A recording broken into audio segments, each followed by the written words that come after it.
Irwin Jackson, 1341 Jackson Bluff.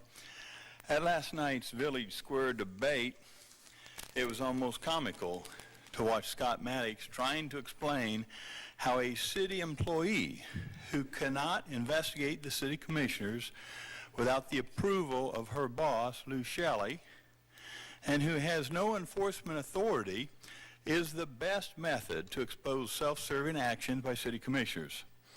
The city's ethics employee, described by Scott, will only add another layer of protection for commissioners who choose to scam the public for their own personal and financial gain.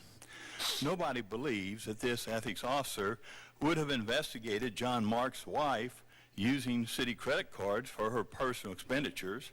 Would this city employee have investigated the theft of city resources by city commissioners under the disguise of deferred comp? Our city attorney, Lou Shelley, looked the other way and remained silent when John Marks was taking funds from city contractors, Honeywell, ADE, and others. Scott's self-serving real estate deals and willingness to take stolen money from allied veterans of the world were never investigated.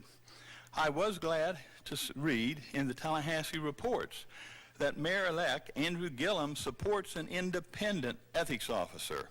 Andrew understands that you can't have an employee given the responsibility of investigating his or her boss. As a board member of Citizens for Responsibility and Ethics in Washington, Andrew argued that the U.S. House of Representatives must have an independent ethics officer. Andrew, if an independent ethics officer is needed for Washington politicians, why do you oppose an independent ethics officer for Tallahassee politicians? The role of exposing self-serving actions by city officials has been left up to private citizens. City Attorney Jim English was found guilty of funneling city contracts to his private law firm thanks to a private citizen. City Commissioner Alan Katz admitted to taking money from a city contractor while voting to give that company a city contract thanks to the effort of a private citizen. And currently it is a private citizen who has asked the State Ethics Commission to investigate Scott Maddox's decision to get up and leave the dais instead of acknowledging a conflict of interest.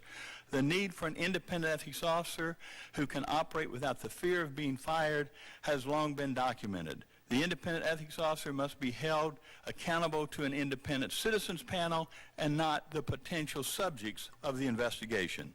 I strongly encourage every citizen in Tallahassee who's tired of seeing campaign contributions being exchanged for city contracts to vote yes for an independent ethics officer. I appreciate it, and thank you very much.